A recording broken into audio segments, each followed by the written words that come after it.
Since 2012, the undisputed top dog of the superhero teams have been the Avengers, a group of heroes with no reason to get along with one another, swallowing their pride and managing their demons long enough to defend the Earth against foes it itself could not. The Marvel Cinematic Universe had usurped the long-standing X-Men, another team of powerful and varied personalities adapted to the big screen by Fox. However, now both teams fall under the banner of Marvel Studios, with their first foray into the world of the Merry Mutants being X-Men 97, a return to the Fox Kids continuity of interconnected animated TV shows, with many calling it the best thing that Marvel's put out in a long time. It got me thinking. Who would win in a fight if these two teams were to go head to head? They've done so plenty of times in the comics, so let's take the core roster of the Avengers and the X-Men and see who's stronger, faster, more skilled, and overall the more powerful team. Starting with the live-action version of Earth's Mightiest Heroes, I brought Key Issues Garrick along to help make our way in ascending order of power to gauge who among the MCU's heroes best stand a chance against Xavier's Merry Mutants. Hawkeye is the greatest marksman on the planet, likely surpassing the accuracy of freak shots like Bullseye from the Netflix Daredevil series. He is also one of the best martial artists on Earth, usually just a notch behind Black Widow, and may not even really be inferior. He consistently gives her a run for her money in close quarters. He was even able to briefly trade blows with Black Panther, someone who can scrap with and even overpower the likes of Winter Soldier and Captain America. Beyond this, he sports an arsenal of arrows of extreme variety, such as those so sharp they can slash apart even the wall crawler's webs, stun, smoke, and EMP arrows, as well as explosive tips that can compromise even a shield helicarrier's giant motors. Much of his tech was engineered by his fellow Avengers, such as Tony Stark and Hank Pym, such as his Pym Tech arrows that can shrink whatever they hit, or non-lethal arrowheads which have been shown suppressing the mental effects of the Scarlet Witch, someone who could mentally ensnare pretty much all of the Avengers at that point, as well as the population of Sokovia. Next up, we have Black Widow, who is arguably the most skilled martial artist of her time. Sporting a variety of blades and firearms, her greatest asset is her Widow's Bite, a powerful system running a strong electric current throughout her suit,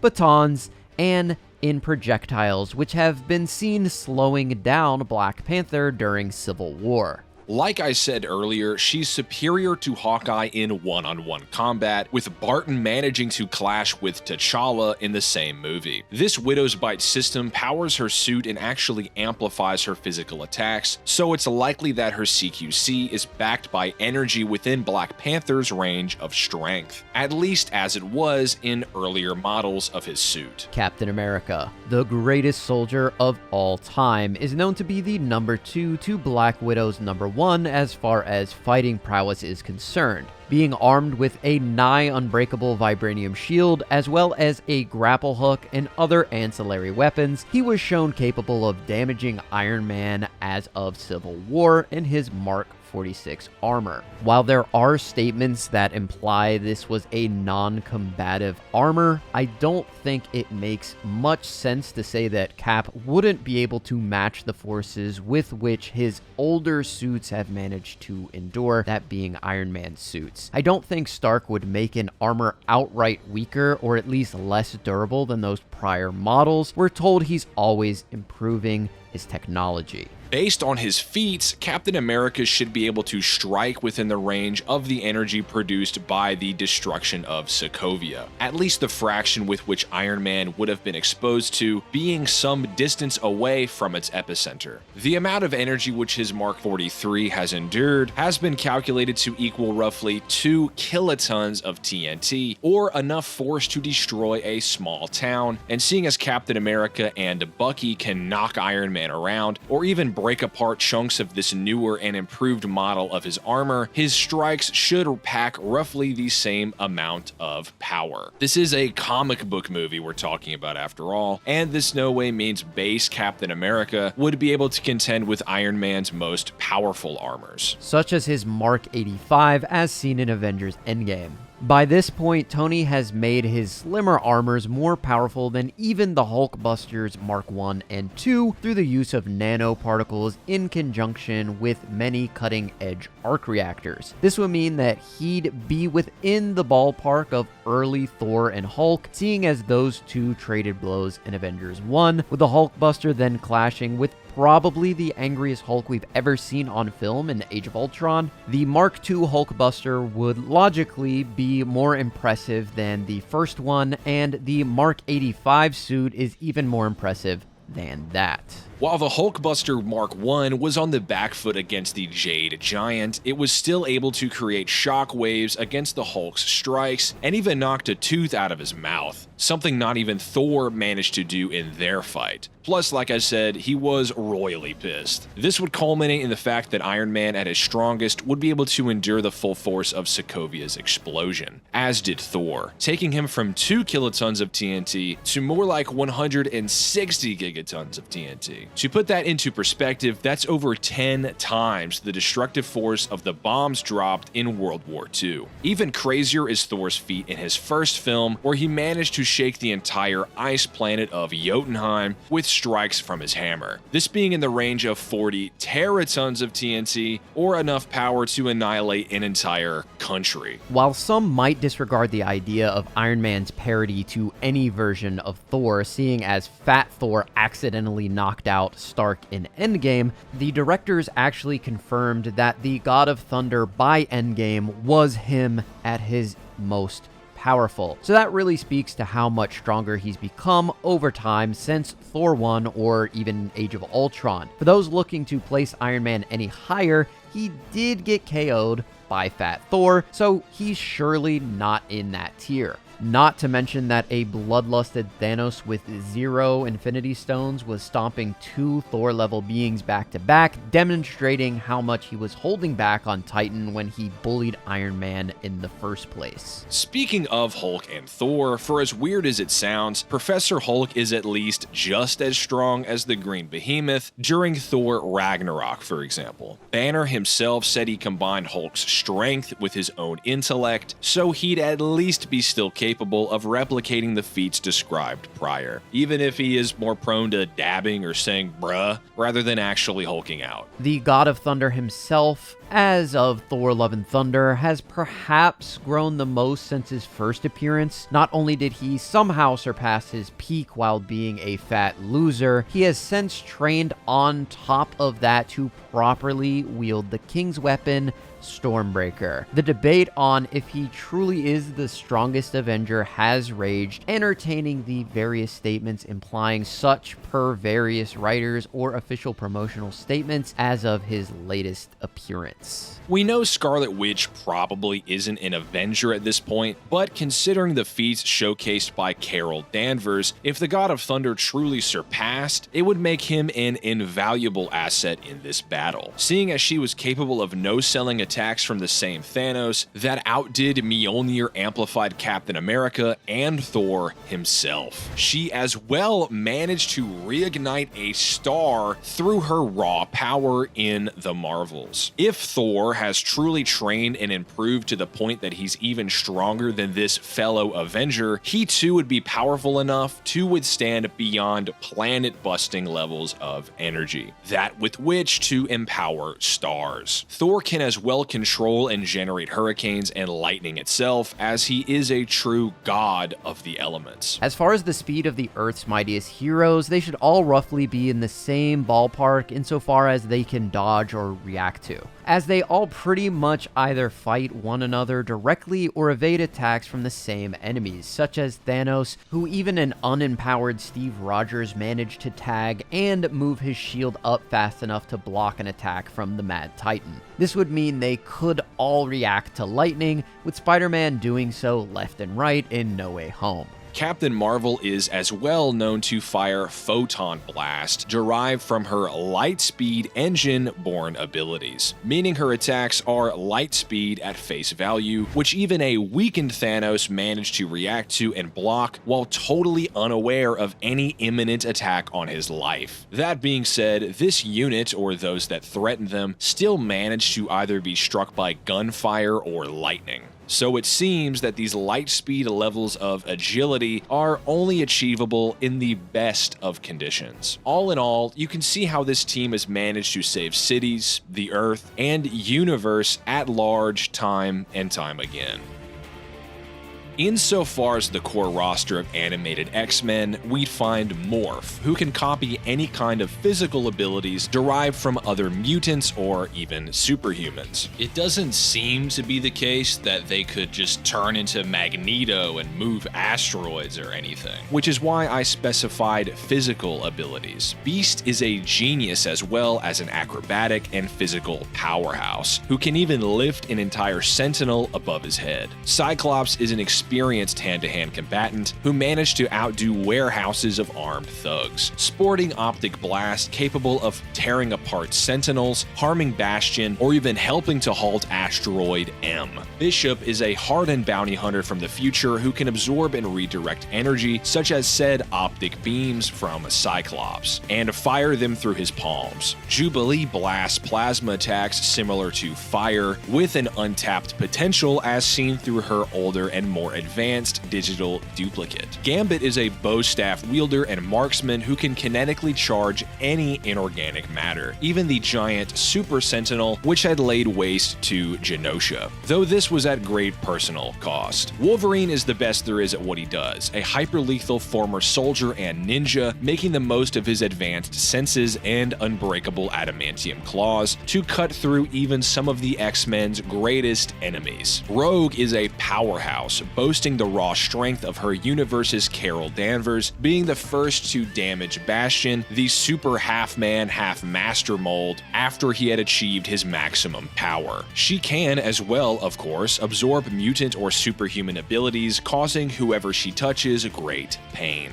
And the two other top-tier female goddesses, starting with Storm, is a complete master of the elements, capable of generating tornadoes and lightning strikes with the ability to annihilate entire squadrons of Sentinels. And Jean Grey, a high-level telepath and telekinetic, someone who can control or break the minds of the strongest wills. Seeing as Xavier could do so with Magneto, Jean likely surpasses the Professor in this arena. Grey even sported a sliver of the Phoenix Force until recently, an almost all-powerful entity who absorbed the entire energy of the star, giving life to an alien world, as stated in an official novel tied to the animated continuity. As far as their more specific power and speed, Doctor Doom in the Spider-Man show, canon to the X-Men 97 one, managed to drop a mountain on the heroes' heads, such as Storm herself, Spider-Man, who Wolverine can contend with, and Captain America, who Rogue kind of default danced on, not gonna lie. To endure this, those present would have to be strong enough to withstand around 16 metric tons of TNT, or enough force to destroy a city block.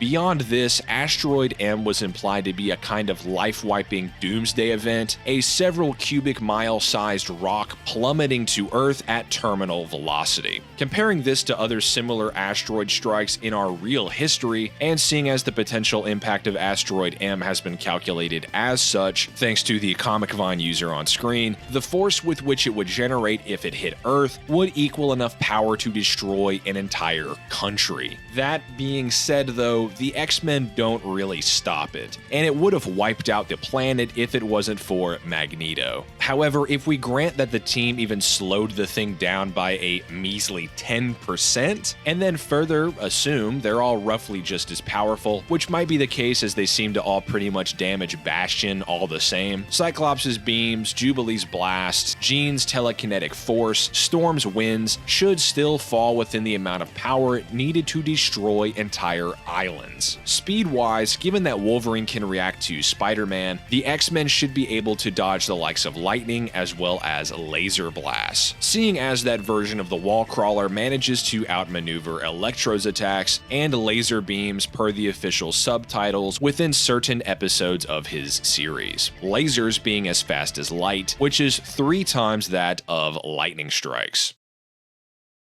So, with both of Marvel's premier super teams analyzed, who between their core rosters would be the last one standing? In terms of speed, they are actually each pretty close, both squads being able to toss around or avoid lightning and even light speed attacks on occasion. In truth, based on their feats, the likes of Wolverine and Beast scale to the city block level mountain feat described earlier. This means that even Natasha's Widow's Bite or strikes from Captain America would be over 10 times stronger than what they could deal with, seeing as the portion of energy which Iron Man survived at Sokovia is far greater than that generated by Doctor Doom in Spider-Man the Animated Series. That same character physically overpowering one of the most powerful members of this version of the X-Men. Gambit, on the other hand, should fall more into the rogue tier of power, at least insofar as how much energy he can use to empower or detonate matter. Same with Bishop if he can redirect the utmost of Cyclops' optic energy. This all means that, again, if we go with the logic that the team halted Asteroid M even as little as 10%,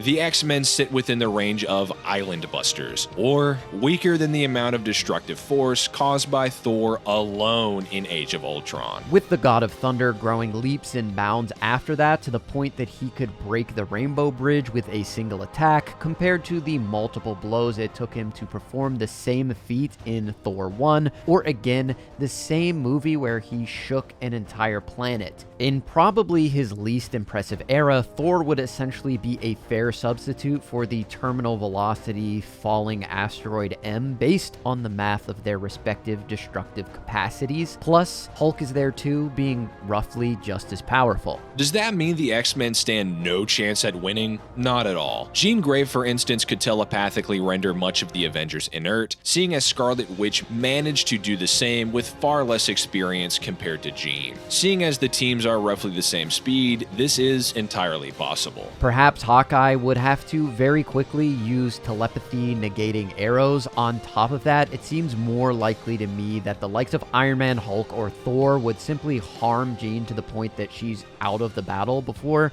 she even gets the chance. Morph would actually be strangely relevant, as they could probably copy the strength of the Hulk. However, that would be at best a stalemate with the Jade Giant, since the copycat wouldn't be able to replicate Thor's elemental prowess, for example. Not to mention the possibility that the God of Thunder exists within the realm of Starbusters, already adding to the fact that he could likely wipe out the entire band of mutants with a massive lightning strike. While Storm boasts a similar elemental status, one of them shook an entire planet and almost single-handedly stopped a chunk of Earth from wiping out all of life, while the other failed to do so with her entire team backing her up. No shade at all, Storm is awesome, but Thor, this version at least, happens to be more powerful. The X-Men would have to fire on all cylinders. Cyclops using his leadership abilities to the utmost, directing Storm to fry Hawkeye and Black Widow before they can take out Wolverine and Beast. Morph becoming Hulk in time to launch Cap's shield and beat him unconscious, Rogue absorbing Thor's godly power, while Jean shuts off Stark's brain. Not impossible, just less likely than Iron Man carpet bombing the arena with lasers while Cap coordinates Thor to bring the lightning and for Hulk to smash. In short, the weakest links of the Avengers have the combative means hundreds of times more effective than the weakest among the X-Men, and the strongest mutants are thousands of times more meager than the best of the Earth's mightiest. With all of that said, as always, let us know who you think wins in the comments. You can become a channel member to join a private Discord server, and thanks for watching, and I'll see you all next time.